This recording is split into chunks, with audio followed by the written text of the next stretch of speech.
What are the 10 best movies of 2025? Let's break it down.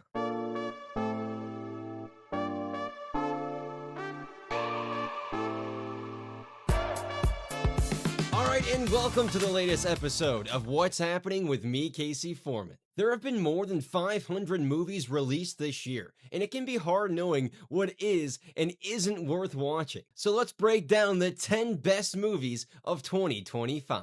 And kicking things off at number 10, we gotta have at least one superhero movie on this list, right? And I'm talking about James Gunn's Superman. This was his introduction to the DCU, and I actually enjoyed this a lot more than I initially expected to. I mean, David Cornsweet puts on a memorable performance, and the story is one that keeps you engaged. It's also got a very similar action style to the Guardians of the Galaxy movies. And in a so-so year for comic book movies, this is definitely my favorite one. But let me know down there in the comments, what was your favorite superhero or comic book movie of 2025? Like the video if it was also Superman. Next up at number 9. A movie that will have you questioning your own sanity. A24's Bugonia, featuring a dialogue battle between Jesse Plemons and Emma Stone. I mean, let's get those Academy Award nominations rolling already, alright? This film looks great, has a crazy script, but be warned, it's not for everybody. This movie is essentially about two cousins who abduct a high-profile CEO who they believe to be an alien. Yeah, the last 30 minutes are wild. This is definitely worth a watch. And at number 8, what I deemed the most underrated movie of 2025, and that was when it first came out on Netflix more than 2 months ago.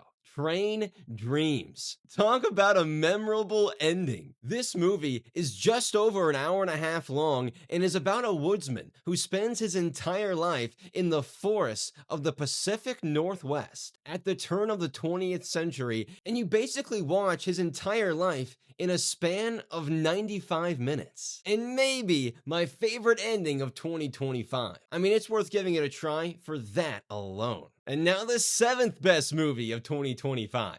This might be controversial, but I loved it. Frankenstein. I applaud movies, directors, actors who take risks. And to me, Frankenstein did that more than any other movie this year. And I think it definitely paid off. This is the best and without a doubt the most entertaining version of a classic story, highlighted by Jacob Elordi's The Creature. And some great cinematography. This thing is streaming on Netflix, but if you missed out on watching it in theaters, I feel bad for you. And if you made it this far in the video, make sure you hit that like button. And moving on to number 6. You want to get sentimental? Now, be ready for some subtitles, but if that doesn't scare you off, get ready for a movie that fully embodies what it's like to be an estranged child or an estranged parent. I mean, how difficult and complicated relationships can be between family members. And I fully expect this movie to be nominated in several categories come awards season. So if you want to be prepared for the Oscars, here's one to check out. All right, now it's time for our top 5 movies of 2025.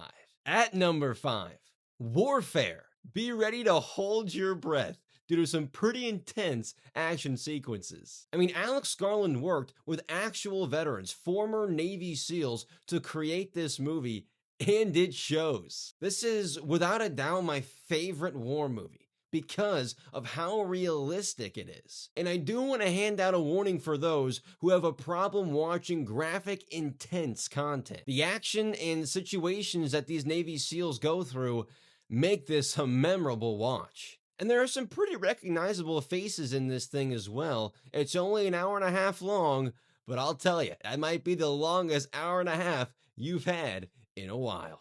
Moving on over to number 4.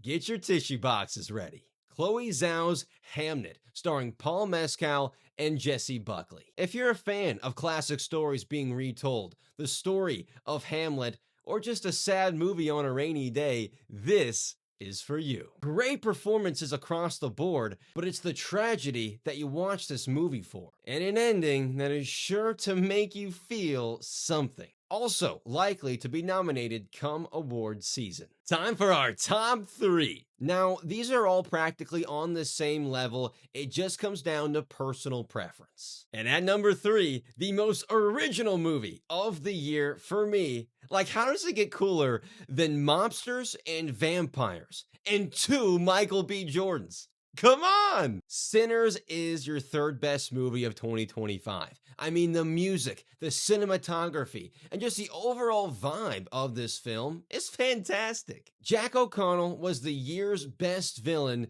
and would anyone else be fine with Michael B. Jordan getting Best Actor for his dual roles? I mean, that's how good he was. We've only got 2 spots left, and which of these 2 movies deserves that top spot? For me, sitting at number 2 is Paul Thomas Anderson and Leonardo DiCaprio's One Battle After Another. It's pretty much a 1A and 1B situation for me for that top spot, but man, does this movie have classic written all over it. The chances that Anderson took, the way Leo executed them, I have no notes. I mean, One Battle After Another is exactly that. It contains so many moving pieces, it really does feel like once one thing is wrapped up, it's immediately on to the next. A reminder to hit that subscribe button. We put out several videos every single week, and if you don't want to miss any of the action, hit that button. This is one of those all-time great movies where you could see it winning Best Picture, Best Director, Best Actor, Best Supporting Actor, and Actress. It's also a reminder of how great DiCaprio still is. Our show is sponsored by Dubby Energy. Are you tired of the same old energy drinks and how they make you feel after the fact? Well, then Dubby's got you covered with an extensive list of clean energy drinks, and you can find the link in the description of today's episode. Go be better and get energized with Dubby. And yes, this means our number 1 movie of 2025 is A24's Marty Supreme.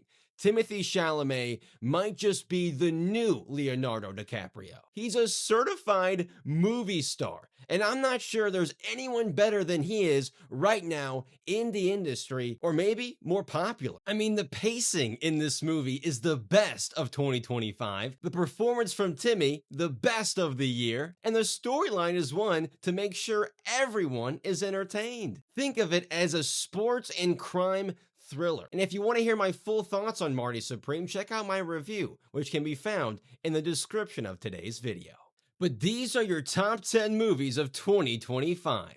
Get down there in the comments and let me know what you think. That's going to do it for this episode of What's Happening with me, Casey Foreman. We'll see you next time.